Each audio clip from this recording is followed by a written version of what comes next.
Bon, je t'annonce tout de suite, c'est pas dans cette vidéo, tu verras le déculassage.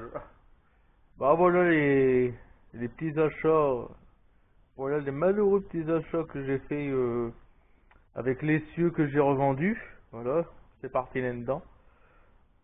Le reste c'est parti pour à bouffer et ce qui me restait, bah voilà. Bon, là, je vais m'attaquer au nettoyage moteur. Alors, je l'avais fait avec le dégraissant de chez Darman, qui était censé être super dégraissant, sans forcer, sans frotter. Hein, le dégraissant Bang, Voilà, c'est bien marqué pourtant. Dégraissant sans frotter. et ben c'est de la merde. Ça dégraisse ce que ça a envie de dégraisser. Ou alors ça dégraisse juste des choses qui est végétal ou animal, cuisson, tout ça. Mais en tout cas, pour moteur, non. Ça, c'est comme la dernière fois. Et si je passe avec ma petite balayette, ça colle. C'est toujours aussi grand. Et alors, je vais essayer avec de l'acétone.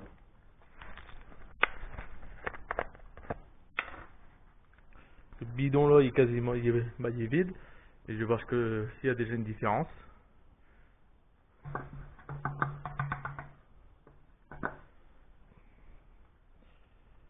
Eh ben. Alors si tu te poses la question pourquoi le moteur il est toujours pas posé, ben regarde l'épaisseur, regarde la longueur. T'as pas compris en fait, j'ai essayé de le mettre sur l'établi, mais le moteur il arrive ici. Je peux pas le poser dessus. Mon établi il est pas assez grand, donc il est suspendu. Euh, je vais essayer de me créer un établi rien que pour poser le moteur en fait, parce que je peux pas le poser, dessus. Bon, après je pourrais prendre ce meuble là pour poser le moteur, hein, mais c'est un meuble de cuisine, il est pas du tout résistant, il est en deux parties. Regarde, c'est un meuble deux parties, c'est pas du tout résistant, donc je vais le poser dessus et ça va se casser la gueule. Surtout que les pieds c'est des pieds en plastique. Donc je le nettoie là-dessus, puis je me fabriquerai un genre d'établi pour le poser dessus, pour bien le caler, pour pas que ça tombe. Voilà. Donc maintenant que ça agit, est-ce que ça fait mieux? En fait ça fait pareil. C'est tellement grand, il faudrait que j'y vais au Karcher là-dedans. Il faudrait que je vienne au Karcher pour le nettoyer. Bon, c'est pas grave. Je vais faire avec les bidons d'acétone que j'ai, en espérant que j'ai pas de malaise, parce que ça sent quand même assez fort. Est-ce que c'est flammable? Ouais, c'est flammable. Donc, feu à pétrole, il recule. Voilà. Et maintenant, c'est parti pour un accéléré du nettoyage moteur.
Je vous stoppe sur l'accéléré. Alors, la dernière fois j'ai mis le super dégraissant banque dessus, puis je l'ai laissé comme ça agir. Mais maintenant, ça me fait une pâte collante.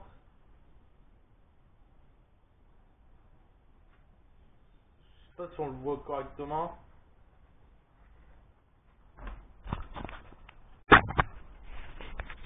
Regardez ce que l'huile me fait.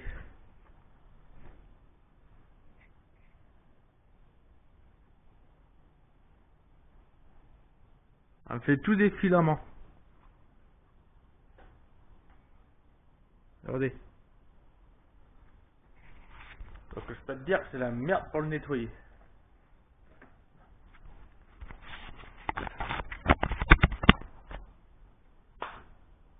Bon, on repasse sur le mode accéléré en espérant que j'arrive à bien le nettoyer pour pas que j'utilise de l'essence ou autre. Sinon j'utiliserai de l'éthanol. Et ça sera autre fois où je le ferai hors vidéo si j'arrive pas à le nettoyer.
Alors voilà, c'est nettoyé.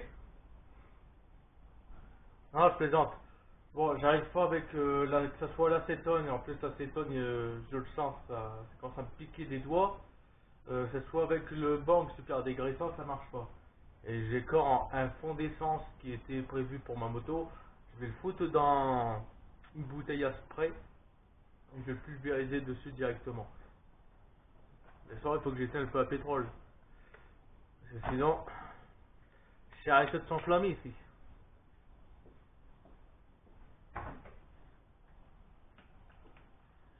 Bon, avant ça,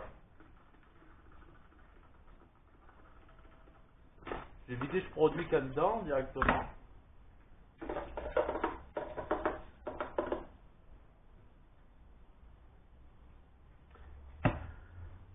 Pour rouger les luminescences.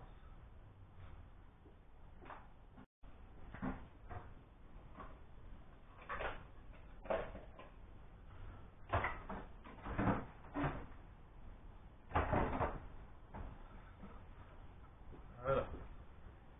Donc là dedans il y a 750 ml d'essence. Maintenant je vais pulvériser avec ça en espérant que ça fasse mieux le boulot. Parce que là, que ce soit acétone, que ce soit du super dégraissant, ça marche pas. Donc normalement de l'essence ça devrait être mieux.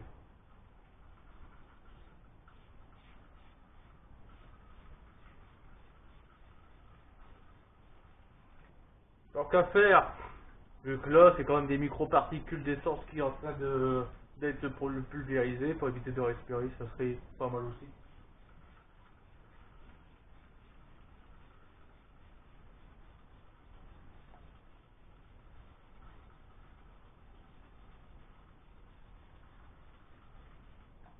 Alors déjà, je vois déjà toute la différence. Je pulvérise, je vois déjà la graisse qui est en train de couler. Donc que ce soit du super dégraissant maison watt, je vois franchement qu'il n'y a pas mieux que de l'essence ou alors de l'acétone. De l'essence ou d'éthanol. Là, regardez. Si je passe avec ça.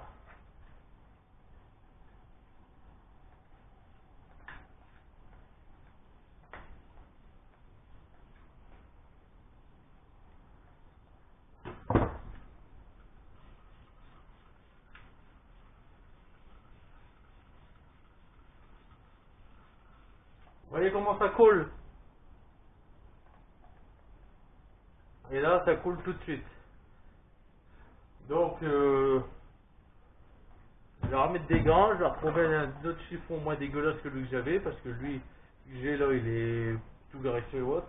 Bon, après, c'est sûr, il y a des grosses particules d'huile, tout ça, avec des caillasses qui sont là, mais on voit tout de suite la différence avec l'essence. Ça coule, vous voyez déjà que ça attaque bien. C'est con, j'ai pas de brosse à dents. Je vais le faire avec une brosse métallique. Ah ouais, la différence, elle est flagrante. Hein. Là, c'est plus du chewing-gum. Là, on dirait un peu comme de la boue.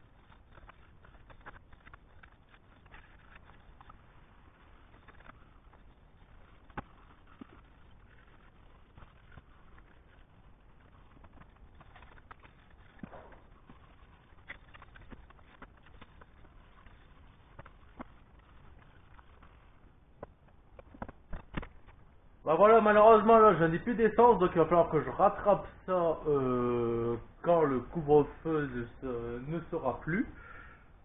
Pourquoi tu tournes toi maintenant? Et je vais déjà vous faire voir le résultat. Juste avec de l'essence. Hein. Oubliez les produits super dégraissants, acétone, tout ça. Non. Voilà, le super dégraissant il m'a coûté 3 euros, l'acétone c'est à peu près 1,50 €, 2 euros. Et l'essence, ça c'est, on va dire, au mois, tu peux l'avoir à 1,30 à 1,50. Donc voilà, juste avec 750 millilitres d'essence, voilà ce que j'ai pu faire. Voilà. Donc, boîte, enfin une partie de la boîte, parce que j'ai pas encore fait toute la boîte. Toi, tu restes comme ça. Voilà, déjà le moteur. On voit déjà qu'il y a déjà une meilleure gueule. Je peux même vous dire que j'ai retrouvé des numéros. Juste là, derrière la sonde à huile, il y a des numéros. Et moi, ce numéro-là, c'est 11A433. Donc, je sais pas à quoi ils correspondent ces chiffres-là, mais voilà. Il y a... Est-ce que ça serait le numéro de la culasse ou non? J'en sais rien, mais en tout cas, il y a des numéros. Juste là, sur le moteur TU, là, il y a un chiffre marqué R12. J'ai vu que ici, il y a un chiffre marqué R1. Et il y a encore un chiffre ici, R1 aussi. Voilà. Là, je vous en reparle après. J'ai encore fait un autre truc. Donc déjà, essayez de vous remémoriser. Voilà, je vous remets une image du moteur, comment il était juste avant que je le nettoie.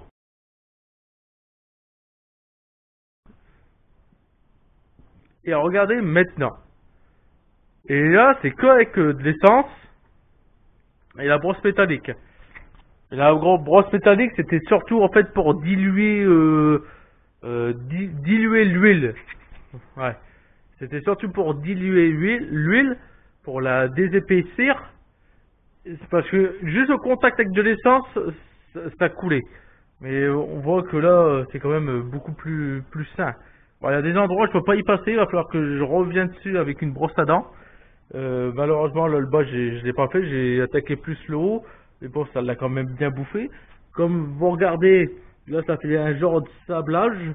Mais c'est que des grains de poussière ou de terre ou de caillasse. Bon, mélange avec de l'huile aussi, bien sûr. Mais bon, vous voyez déjà que ça a déjà une meilleure gueule là. Donc là, après, ça je vais pas y toucher. Numéro. Voilà, vous voyez quand même qu'il y a beaucoup meilleure gueule. Bon, il va falloir que je revienne dessus, bien sûr, avec une brosse à dents. Et après, j'espère que l'essence va pas trop attaquer mon joint d'arbre à canne. Bon, après, s'il l'attaque, bon bah, je le referai. Et aussi, j'ai regardé. La dernière fois, j'avais demandé c'était quoi les carrés pour me repérer, mais en fait, le point de calage, il est ici. La distribution, il est là et là. Donc, en gros, là, je dois avoir une soupape soit ouverte, ou soit le piston est en train de remonter. Voilà. Et là, comme ça, je sais que c'est calé. Enfin, c'est calé. Je recalerai plutôt hors caméra avec la courroie pour le recaler. Mais voilà. Après, il y a ici, pour le piger aussi. Hein. Piger ici le volant moteur. Voilà. De toute façon, c'est comme j'avais déjà fait avec la ZX, j'avais perdu le point de calage. Donc du coup, il suffit juste que je retourne, hop, les soupapes ici, que je remets la poulie ici, je la retourne pour venir le caler, le piger. Et là ça sera juste bon. Je suis pas très loin de toute façon. Voilà. Donc là, je reviens derrière, je viens de voir quelque chose. Déjà, il y a de l'oxydation. Voilà. Alors ça, est-ce que c'est parce que ça a été posé au sol, je ne sais pas. Mais il y a surtout ça là, regardez de l'oxydation en dessous au niveau de la culasse. Vous voyez là? Là, il y a aussi ici, donc je me demande si ça fuyait déjà pas du liquide de refroidissement par l'arrière. Voilà. Et bon, tout ça, on le découvrira bien évidemment ensemble. Donc là, je vois qu'il y a un trou avec deux fixations, mais le trou ici, il est plein. Il n'est pas creusé, donc à mon avis, sur un autre moteur, il doit avoir quelque chose qui doit passer ici. Sur un autre moteur d'une autre voiture. C'est bizarre, je l'ai, mais il sert à rien. Regardez. Il est là, mais il sert à rien. Donc, tous les trucs qui pourraient faire des fois d'étanchéité, parce qu'il y a un joint. Voilà.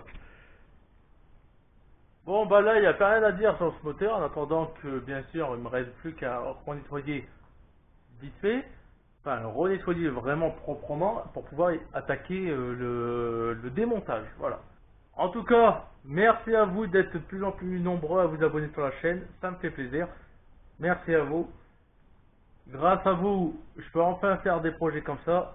Enfin, des projets, surtout des réparations de ces sampleurs là. Parce que si ça n'aurait tenu qu'à moi, la voiture, elle aurait déjà dégagé. Ou alors, j'aurais même pas réparé le moteur, j'aurais racheté un autre moteur directement pour le refaire. Donc, je vous remercie de vous abonner de plus en plus. Et ça me fait plaisir. Donc, prochaine étape, là maintenant, c'est sûr, après cette vidéo là, ça sera le déculassage du moteur. Allez, ciao!